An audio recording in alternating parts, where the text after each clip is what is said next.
When I asked for help with my prescription costs, my dad said, "We all have to suffer sometimes." Then he bought my sister a spa retreat in Switzerland. I haven't answered their calls since. I never thought I'd be writing this story, but after months of going no contact with my family, I need to get this off my chest. This is about favoritism, betrayal, and how I finally found my backbone after 28 years of being the responsible daughter. My name is Sarah, and I'm the older of 2 daughters. My sister Emma is 3 years younger, and if you've ever known a golden child, you know Emma. She's always been the artistic one, the free spirit, the one who marches to the beat of her own drum, while I was expected to be practical, reliable, and understanding. Growing up, I watched my parents bend over backward to accommodate Emma's every whim. Piano lessons that lasted 2 weeks before she got bored? No problem. A photography phase that required a $1,000 camera she used exactly 4 times? Of course. Meanwhile, when I asked for help with college application fees, I was told money didn't grow on trees and I should get a job. So I did. I worked through high school, put myself through college with loans and scholarships, and landed a decent job as a financial analyst. I thought I'd proven myself. I thought maybe now, as adults, we could have an equal relationship with our parents. I was wrong. 18 months ago, I was diagnosed with rheumatoid arthritis. If you don't know what that is, imagine your immune system deciding your joints are the enemy and launching a full-scale attack. Some days I can barely open a jar. Other days, I can't even get out of bed. At first, my doctor tried me on cheaper medications, methotrexate, sulfasalazine, hydroxychloroquine. When those failed to control my symptoms after 6 months of deteriorating joints and increasing pain, we moved to biological medications. The one that finally worked cost $3,200 per dose, taken monthly. My insurance negotiated rate brings it down to $800 per month out of pocket, still $9,600 a year. On a financial analyst's salary in a mid-sized city, that's a significant chunk of my income, but manageable if nothing goes wrong. I tried everything to reduce costs. I worked with patient advocacy groups and applied for manufacturer assistance programs. I appealed insurance decisions and researched biosimilar alternatives. For the first year after finding the right medication, I managed to cover my costs by cutting expenses ruthlessly. I moved to a smaller apartment, sold my car and took public transit, and lived on rice, beans, and whatever was on sale at the grocery store. The breaking point came 6 months ago when my prescription insurance company decided to require a new prior authorization for a medication I'd been taking successfully for 8 months. According to their letter, they needed my doctor to prove I'd failed on 3 other medications before they'd continue covering my current one, despite having all that documentation already in my file. The prior authorization process was supposed to take 2 weeks. It took 6 weeks.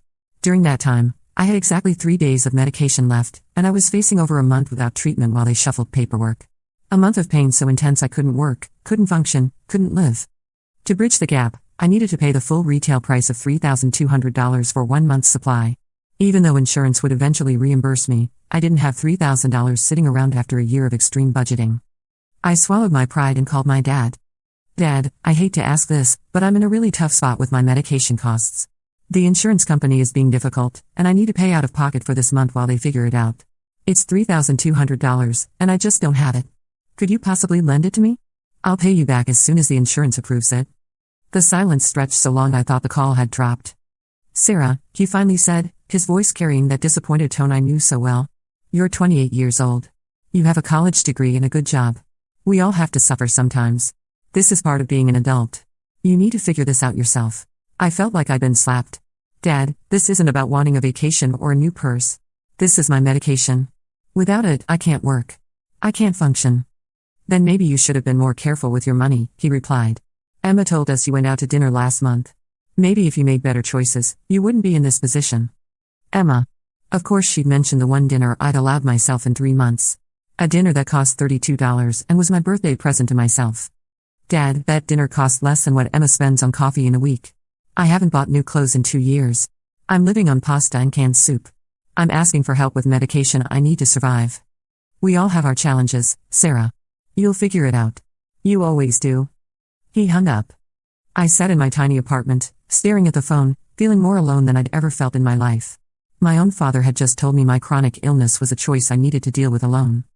I managed to scrape together the money by maxing out a credit card I'd been paying down for years.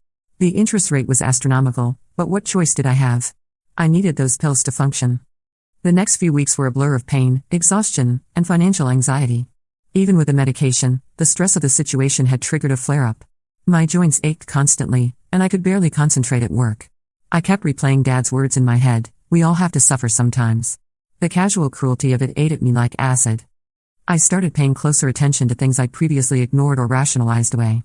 Like how my parents' social media was filled with photos of Emma's latest artistic endeavors, her gallery showings, that sold maybe 2 pieces, her weekend trips to find inspiration. Meanwhile, the last time they posted about me was my college graduation 5 years ago. I noticed how family conversations always centered around Emma's needs, dreams, and struggles. When I'd mention work stress or health issues, the topic would somehow shift back to Emma within minutes. Speaking of stress, Emma's been having such a hard time with her art lately, Mom would say, completely ignoring whatever I'd just shared. I started keeping track of our family group chat messages. Over the course of 2 weeks, there were 47 messages about Emma's various concerns, her art not selling, her dating life, her need for a new laptop, her car making a weird noise, her apartment's heating issues. There were 3 messages about me, all asking when I'd be available to help Emma move some canvases or drive her somewhere. The pattern was so clear I couldn't believe I'd never seen it before. I was the family problem solver, the reliable one they called when something needed to be handled. Emma was the family treasure, the delicate flower they nurtured and protected. I thought about all the times I canceled my own plans to help Emma with some crisis. The time I'd used my vacation days to help her move apartments because she'd waited until the last minute to find movers. The time I'd lent her my car for just a few days that turned into 6 weeks because hers was in the shop and she couldn't afford the repair. I'd taken the bus to work for over a month, but when I'd finally asked for my car back, I was made to feel like I was being unreasonable. Emma needs it more right now, Mom had said. You're so much better at managing without a car than she is. Better at managing. That was the family euphemism for we expect you to handle it yourself while we take care of Emma. I remembered my college years, working 2 jobs while taking a full course load to minimize my loan debt, while Emma's college experience was fully funded and she was encouraged to focus on her studies and personal growth. When I'd struggled with anxiety during my junior year, I'd been told to push through it and stay strong. When Emma had similar issues her sophomore year, they'd hired her a private therapist and considered whether she should take a semester off to focus on her mental health. The more I thought about it, the angrier I became. But it wasn't just anger, it was grief. Grief for the daughter I'd been, who'd tried so hard to earn love that was freely given to her sister. Grief for all the times I'd minimized my own needs because I'd been taught they mattered less. I started going to therapy. Dr. Martinez specialized in family dynamics and childhood trauma, and she helped me see patterns I've been blind to for decades. Tell me about a time when you felt truly celebrated by your parents, she said during our 3rd session. I thought and thought, but every example I came up with was really about my achievements, graduation, job promotions, buying my apartment. They were proud of what I'd accomplished, but I couldn't remember a time when they'd celebrated who I was as a person. Now tell me about times when Emma was celebrated. That was easy. Her first art show. Her pottery phase. The time she decided to go vegetarian. Her decision to travel through Europe after college. Her various relationships and breakups. Emma was celebrated for existing, for exploring, for being herself. Do you see the difference? Dr. Martinez asked gently. I did. I was valued for what I could do. Emma was valued for who she was. The breakthrough came during our 5th session when Dr. Martinez asked, "What do you think would happen if you stopped being the reliable daughter?" The question hit me like a physical blow. They'd be disappointed. They'd think I was being selfish or dramatic. And what if they did think that? Then they might. I couldn't finish the sentence. They might what, Sarah? They might stop loving me, I whispered. And do you think Emma worries about that? Do you think she's afraid that if she stops being the artistic, free-spirited daughter, your parents will stop loving her? I shook my head. Emma had never had to earn love. She'd always known it was unconditional. That's when I realized the prescription incident wasn't an isolated event. It was just the most egregious example of a lifetime pattern. I had been trained from childhood to believe that my needs were less important, my struggles less valid, my pain less worthy of attention and resources. I started documenting everything. Not out of spite, but out of a need to understand the full scope of what I was dealing with. I went through old photos, texts, emails. I talked to family friends who'd known us growing up. The picture that emerged was stark and undeniable. Birthdays, Emma's were always elaborate productions with themed parties, special trips, or expensive gifts. Mine were usually dinner at a restaurant and a practical gift like clothes or something for my apartment. Holidays, the family's schedule revolved around Emma's availability. When she dated someone in California, we'd moved Christmas dinner to accommodate their travel schedule. When I'd had to work late on Thanksgiving due to a client deadline, I was told to catch up with everyone later. Family vacations, Emma got to invite friends. I was expected to come alone because I was more adaptable and easier to plan around. Crisis support, when Emma had her wisdom teeth out, Mom took a week off work to take care of her. When I had my appendix removed, I got a text asking if I needed anything from the grocery store. The list went on and on. 28 years of being the afterthought while Emma was the main event. I showed some of this to my best friend from college, Jessica, during one of our monthly coffee dates. She read through my notes with growing horror. Sarah, she said finally, this is emotional abuse. Maybe not intentional, but this is a clear pattern of favoritism that's damaged your sense of self-worth. I'd been thinking the same thing but hadn't wanted to use such a strong term.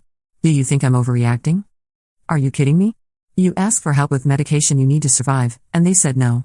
Then they spent 5 times that amount on a spa vacation for your sister. If that's not worth going no contact over, I don't know what is. Jessica had met my family several times over the years, and she'd always been polite but never particularly warm toward them. Now I understood why. I always thought there was something off about how they treated you, she admitted. Remember your graduation party?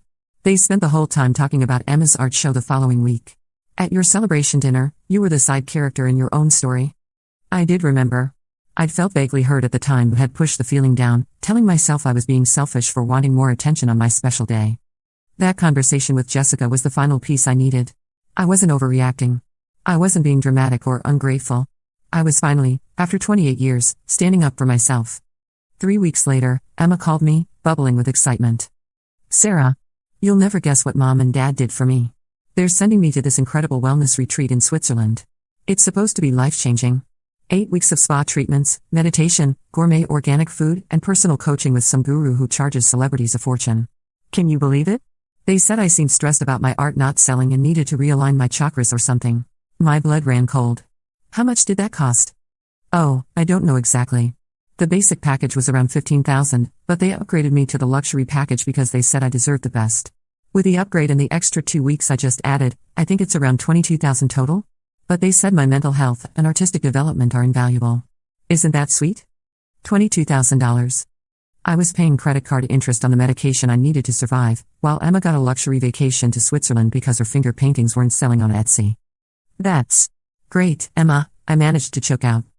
I know, right? I leave next week.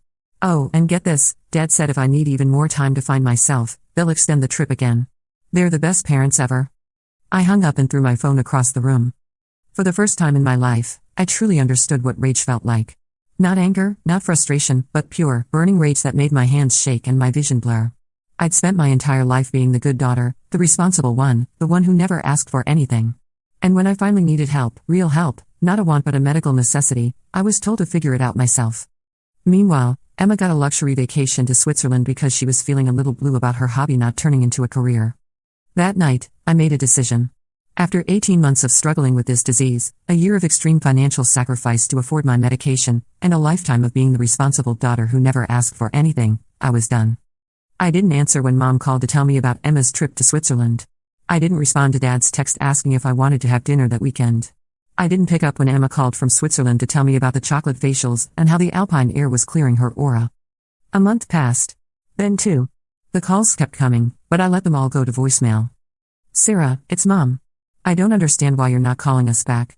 Are you okay? We're worried. Sarah, Dad here. This silent treatment is childish. Call us back. Sarah. It's Emma. Switzerland is amazing. I've learned so much about myself. The meditation instructor says I have an old soul. I'm staying an extra month because I'm having such breakthroughs. Call me back, I want to tell you everything. I deleted every voicemail without listening to the end. Month 3 brought more persistent calls and my first unexpected visitor. Mom showed up at my apartment on a Saturday morning, looking confused and hurt. Sarah, what is going on? We haven't heard from you in months. Are you sick? Are you in some kind of trouble? I almost laughed. Was I sick? Yes, Mom, I have an autoimmune disease that your husband dismissed as a character flaw when I asked for help. I'm fine, I said, not inviting her in. Then why won't you talk to us? Emma's been calling you from Switzerland. She's having such a wonderful experience, really finding herself. They extended her stay 2 more months. Dad said we couldn't put a price on her personal growth. 2 more months. The trip that started at $15,000 was now approaching $30,000, while I was still paying credit card interest on my medication crisis. I'm sure she is, I said. Sarah, you're scaring me. This isn't like you. You've always been our reliable girl, our steady one. What's wrong? Reliable. Steady. The good daughter who never caused problems, never asked for help, never needed anything. Nothing's wrong, Mom. I'm just busy. She left looking confused and worried, and I almost felt bad. Almost. During those first few months of silence, I threw myself into understanding what had happened to me. I read books about family systems, narcissistic parenting, and the scapegoat golden child dynamic. I devoured articles about parentification and emotional neglect. For the first time, I had words for what I'd experienced. I wasn't just the responsible daughter. I was the family scapegoat, trained from birth to manage my own needs while serving everyone else's. Emma wasn't just artistic and free-spirited. She was the golden child, protected from consequences and showered with resources. The more I learned, the more I understood how deeply this dynamic had shaped my entire life. I thought about my dating history, a string of relationships where I'd given everything and asked for nothing in return. I thought about my friendships, where I was always the one organizing, planning, remembering birthdays and checking in when people were struggling. I thought about my work life, where I'd taken on extra responsibilities without extra pay because I was so reliable. I'd been trained to be a giver, never a receiver. I'd learned that my value came from what I could provide, not from who I was as a person. I started making changes. Small ones at first. I stopped automatically saying yes to every request at work. I started asking friends to check in on me sometimes instead of always being the one reaching out. I bought myself flowers every Friday, something I'd never done before because it felt frivolous. Each change felt revolutionary and terrifying at the same time. I also started looking at my relationship with money differently. I'd always been frugal to the point of self-deprivation, while Emma had learned that resources were unlimited as long as you asked in the right way. I realized I'd been hoarding my money out of fear that no one would help me if I needed it, so I had to be prepared for everything myself. That fear had been proven right when I'd asked for help with my medication. I decided to start spending some money on myself, not recklessly, but intentionally. I bought a massage package to help with my arthritis pain. I upgraded my phone for the first time in 4 years. I got a cleaning service to come twice a month so I could rest on weekends instead of scrubbing floors while my joints ached. Each purchase felt like an act of rebellion. I could hear my father's voice in my head, "Is this really necessary? Are you being responsible with your money?" But for the first time, I pushed back against that voice. Yes, it was necessary. My comfort and well-being were necessary. I was learning to parent myself the way my parents had parented Emma, with kindness, generosity, and unconditional care. The hardest part was the loneliness. I'd lost my entire family of origin in one swift cut, and even though it was the right decision, it hurt. I missed the idea of having parents who cared about me. I missed the fantasy of a sister who saw me as an equal. I grieved for the family I'd never actually had but had always hoped we could become. Some nights, I'd catch myself reaching for my phone to call Mom when something good happened at work, or to text Emma when I saw something that reminded me of her. The impulse to share my life with them was still strong, even after months of recognizing how one-sided those relationships had always been. I started building a chosen family instead. Jessica became like a sister to me, someone who actually listened when I talked, who celebrated my successes, who offered support without making me feel guilty for needing it.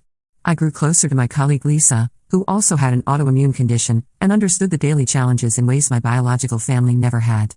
I joined a book club at the local library and discovered I actually enjoyed socializing when I wasn't constantly worried about managing everyone else's needs and emotions.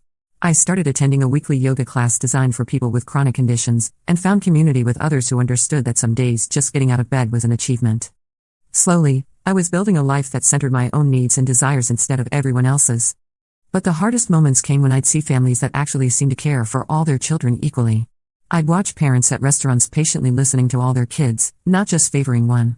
I'd see social media posts where siblings genuinely supported each other instead of competing for parental resources. Those moments made me grieve not just for what I'd lost, but for what I'd never had in the first place. Dr. Martinez helped me process this grief. "You're mourning the parents you needed and deserved," she said. "That's a profound loss, even if they're still alive. The parents who would have celebrated your achievements without immediately pivoting to Emma's needs. The parents who would have seen your request for medical help as a legitimate crisis deserving immediate attention. Those parents never existed, and it's okay to grieve them." I did grieve them. I cried for the little girl who'd learned to minimize her own needs. I cried for the teenager who'd worked 2 jobs while watching her sister get everything handed to her. I cried for the young adult who'd interpreted neglect as independence and wore it like a badge of honor. But I also started celebrating who I was becoming. For the first time in my life, I was putting myself first, and the world hadn't ended. In fact, it had gotten better. My arthritis symptoms improved when I wasn't constantly stressed about family dynamics. My work performance actually increased when I wasn't emotionally drained from managing everyone else's needs. My friendships deepened when I started being honest about my own struggles instead of always playing the role of the helper. I was learning that I was worthy of love and care just for being myself, not for what I could provide or how little trouble I caused. Month 4 brought a phone call I couldn't ignore, my boss calling to tell me my dad had contacted my workplace, claiming there was a family emergency and they needed to reach me urgently. I was mortified and furious. Contacting someone's workplace when they're clearly avoiding you crosses a major boundary. I had to explain to my supervisor that there was no emergency, just a family conflict, and assured her it wouldn't happen again. The embarrassment was excruciating. I was mortified. I called my dad immediately. How dare you contact my workplace, I said without preamble. Sarah. Thank God. We've been worried sick. You haven't answered our calls in months. Your mother thinks you might be having some kind of breakdown. I'm not having a breakdown. I just don't want to talk to you. Don't be ridiculous. We're your parents. Whatever silly thing you think we did, silly? The word came out as a shriek. You think this is about something silly? Sarah, calm down. You're being dramatic. If this is about that loan you asked for months ago, you figured it out, didn't you? You always do. That's what I mean, you don't really need help. You just think you do. While I was figuring it out, you spent $22,000 sending Emma to Switzerland for a spa vacation. Silence. That's completely different, he said finally. Emma was going through a difficult time. Her art career isn't taking off, and she was depressed. We saw an opportunity to help her find her path. And what about my path? What about me? You have a good job, Sarah. You're established. Emma is still finding herself. Emma is 25 years old with a college degree you paid for while I took out loans. She's not finding herself, she's avoiding responsibility, and you're enabling her. That's a terrible thing to say about your sister. And telling me to suffer while she gets luxury vacations worth more than half my annual salary isn't terrible? Emma's situation is different. She's sensitive, artistic. She needs different kinds of support. I need medication to function, Dad. Actual medication that keeps me able to work and live independently. But Emma's chakras are more important than my joint inflammation, apparently. You're twisting this around. We've always been proud of your independence. My independence that you forced on me because it was easier than treating both your daughters equally. I hung up. The calls stopped after that. I thought maybe they'd finally gotten the message. I was wrong. Month 5 brought Emma home from her extended Switzerland journey, and she showed up at my apartment unannounced on a Tuesday evening. I opened the door to find her tanned, glowing, and wearing clothes that probably cost more than my monthly medication budget. Sarah. Oh my God, I missed you so much. Why haven't you been answering anyone's calls? She pushed past me into my apartment like nothing had happened, like the last 5 months of silence were just a minor miscommunication. Switzerland was incredible, she continued, settling onto my second-hand couch like she owned the place. I learned so much about myself. Did you know I have abandonment issues stemming from being the younger sibling? My therapist there, she was amazing, trained in Switzerland and everything, she helped me understand that my art block was really about feeling overshadowed by your success. I stared at her. Overshadowed by my success? Well, yeah. You've always been a perfect daughter. Good grades, stable job, never causing problems. It's been hard living in your shadow. That's why Mom and Dad sent me to Switzerland, to help me find my own identity separate from being Sarah's little sister. The audacity was breathtaking. Emma, I said slowly, I asked Dad for help with my prescription costs 6 months ago. Do you know what he told me? She looked genuinely confused. No, what? He told me we all have to suffer sometimes and I needed to figure it out myself. Her face scrunched up in confusion. Well, that's different. You have insurance and a job. I was really struggling emotionally. I have an autoimmune disease that requires medication that costs $38,000 a year. But you figured it out, right? You always do. Mom and Dad are always talking about how proud they are that you're so independent and capable. I laughed. I actually laughed out loud, a bitter sound that made Emma flinch. Independent and capable. Do you know what that really means, Emma? It means they expect me to handle everything myself while they solve all your problems for you. That's not fair. I've had a really hard time. You've had a hard time? Emma, I've been eating rice and beans for months to afford my medication while you got a luxury vacation because your hobby isn't profitable yet. It's not a hobby, it's my calling. And it wasn't a vacation, it was therapeutic. $15,000 therapeutic while I went into debt to afford the medication I need to get out of bed in the morning. Emma's eyes filled with tears. It wasn't $15,000. It was more like, well, with the extensions and everything, probably closer to $30,000. But why are you being so mean? I thought you'd be happy for me. I've grown so much as a person. My Switzerland therapist says. I don't care what your Switzerland therapist says. I exploded. I don't care about your growth or your calling or your chakras. I care that when I needed help, real help, medical help, I was told to suffer, while you got handed $30,000 for a spa retreat. It wasn't a spa retreat. Fine, it was a luxury wellness resort with chocolate facials and alpine air. Is that better? Emma was crying now, mascara running down her cheeks. I don't understand why you're angry at me. I didn't know about your prescription thing. Because nobody told you. Because my actual medical needs aren't worth discussing, but your emotional journey requires a family meeting and a massive financial investment. That's not my fault. You're right. It's not your fault. It's Mom and Dad's fault for treating us so differently that you don't even see it anymore.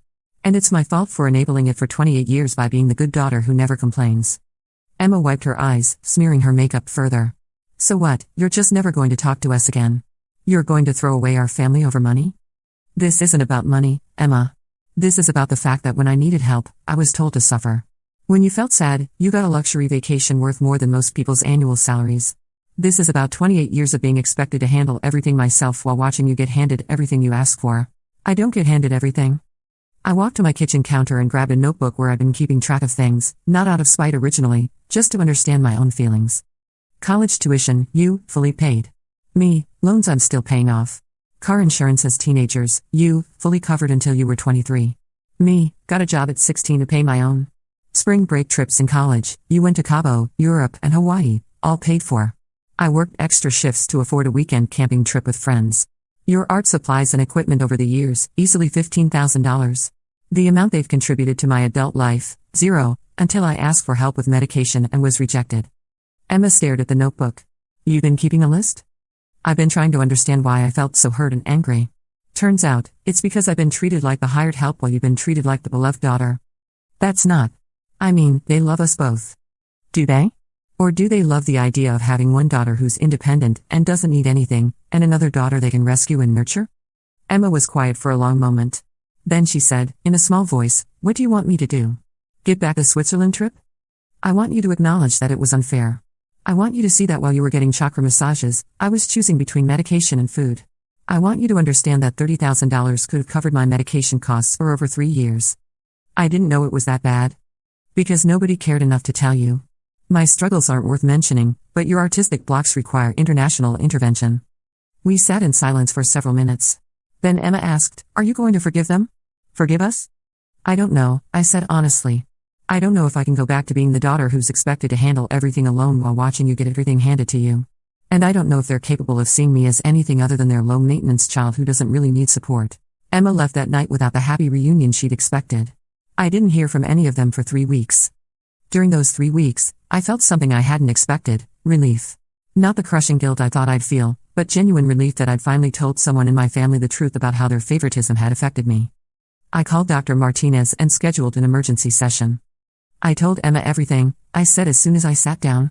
About the prescription incident, about the years of favoritism, about how I felt like a second-class daughter my entire life. And you know what? I don't feel guilty about it. Dr. Martinez smiled. How do you feel? Free, I said, surprising myself.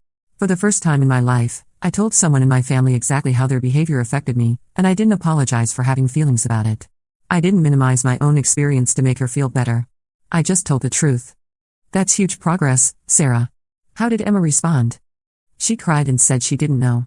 Which is probably true, she's been so used to being the center of attention that she literally doesn't see how anyone else gets treated. But you know what? That's not my problem anymore. I told Dr. Martinez about Emma's comment about being overshadowed by my success and how that had perfectly illustrated the fundamental difference in how we'd been raised. Emma sees your achievements as a burden she has to overcome, Dr. Martinez observed. You see her privileges as proof that you don't matter as much. Both perspectives make sense given how your parents treated you differently. The difference is that I've had to earn every bit of recognition I've gotten, while she's been handed attention and resources just for existing. My success came from working twice as hard because I knew no one was going to catch me if I fell. We talked about Emma's Switzerland revelation that she had abandonment issues from being the younger sibling. I laughed out loud when I repeated it to Dr. Martinez. She got sent to Switzerland to address abandonment issues while I was literally abandoned when I asked for help with my medical needs. The irony is incredible. It sounds like Emma has been encouraged to explore and process every emotion, while you were expected to suppress yours and soldier on. That was exactly it. Emma had been raised to believe her feelings mattered tremendously and deserved immediate attention and resources. I'd been raised to believe my feelings were inconvenient complications that I should handle quietly and efficiently. After that session, I felt even more confident in my decision to maintain boundaries with my family. I wasn't cutting them off out of spite or as some kind of punishment. I was protecting myself from a dynamic that had damaged my sense of self-worth for nearly 3 decades. I started thinking about what reconciliation might look like, if it happened at all. It would require them to acknowledge the favoritism, to understand how it had affected me, and to commit to treating me differently going forward. It would require Emma to recognize her privileges and stop centering herself in every conversation about family dynamics. But mostly, it would require my parents to see me as their daughter, not as their low-maintenance child who didn't really need support. I wasn't sure any of them were capable of that level of self-reflection and change. Then Dad called. Not to apologize, but to tell me I was being unreasonable and hurting my mother. Your mother cries every day, he said. She doesn't understand what she did wrong. She didn't do anything wrong, I said. She did nothing. That's the problem. We raised you to be independent. We're proud of that. You forced independence on me while enabling Emma's dependence. There's a difference. We've always treated you girls fairly. Dad, in the last 5 years, how much money have you spent on Emma versus on me? That's not a fair question. Emma needed more help. Why? Because I have a job? Because I'm older? Because I don't cry when things don't go my way? Emma is more sensitive. Emma is more demanding, and you've rewarded that behavior her entire life. Sarah, this conversation is pointless. You're determined to be a victim. I'm determined to be treated like a daughter, not like an employee who's expected to handle everything independently while my sister gets treated like a beloved child who deserves every opportunity. He hung up on me. That was 3 months ago. They've stopped calling. I think they finally realized I'm serious about this boundary. My life is quieter now. I miss them sometimes, or rather, I miss the idea of them. I miss having parents who cared about my struggles as much as they cared about Emma's creative fulfillment. I miss having a sister who saw me as more than the reliable one who always figures things out. But I don't miss the constant feeling that I wasn't worth investing in. I don't miss being told to suffer while watching lavish resources poured into Emma's every emotional need. I've made new friends through a support group for people with chronic illnesses. People who understand that needing help isn't a character flaw. I've started dating someone who thinks my independence is admirable but doesn't expect me to handle everything alone. I got a promotion at work, and I used the raise to finally pay off that credit card debt from my medication crisis. Emma sent me a card 2 weeks ago. It was one of her paintings, actually quite good, with a note that said, "I'm sorry I never saw how hard things were for you. I'm working with a therapist here at home to understand my privilege better. I know this doesn't fix anything, but I wanted you to know I'm trying to see things more clearly." It's a start. Maybe. The fact that she's working with a therapist and specifically mentioned privilege shows some real growth. But I'm not ready to answer their calls yet. Maybe someday I will be, but only if they can acknowledge what happened and commit to treating me like a daughter who deserves support, not just praise for my independence. The thing is, I actually am independent and capable. But being capable doesn't mean I should be expected to handle everything alone. Being reliable doesn't mean my needs matter less than someone else's wants. Being the good daughter shouldn't be a punishment that means I get less love and support. I spent 28 years believing that if I was just good enough, reliable enough, independent enough, I'd earn equal treatment. I finally realized I already deserved it just by being their daughter. When I asked for help with my prescription costs, my dad said we all have to suffer sometimes. Then he bought my sister a spa retreat in Switzerland that cost nearly $30,000. I haven't answered their calls since, and I probably won't until they can explain to me why my suffering was character building while hers deserved a solution that cost more than half my annual salary. Some people think I'm being petty or holding a grudge. But this isn't about money or even about Emma's trip. This is about finally refusing to accept crumbs while watching someone else feast. This is about recognizing my own worth and refusing to settle for less than I deserve. I may be eating this Thanksgiving dinner alone, but for the first time in years, I'm not swallowing my feelings along with my food. And that feels like the best gift I could give myself. The phone is ringing again as I write this. It's Mom. I'm not going to answer, but I'm not angry anymore either. I'm just sad for all of us, for the family we could have been if they'd learned to see both their daughters clearly. Maybe someday they will. Maybe someday I'll be ready to try again. But until then, I'm learning to be my own family, and I'm a much better parent to myself than they ever were to me. Update: I know some people will ask, so I'll clarify a few things. Yes, I'm in therapy now, and it's helping. No, I don't think Emma is a bad person, she's a product of how she was raised, just like I am. Yes, I'd be open to reconciliation if they could acknowledge the favoritism and commit to change, but I'm not holding my breath.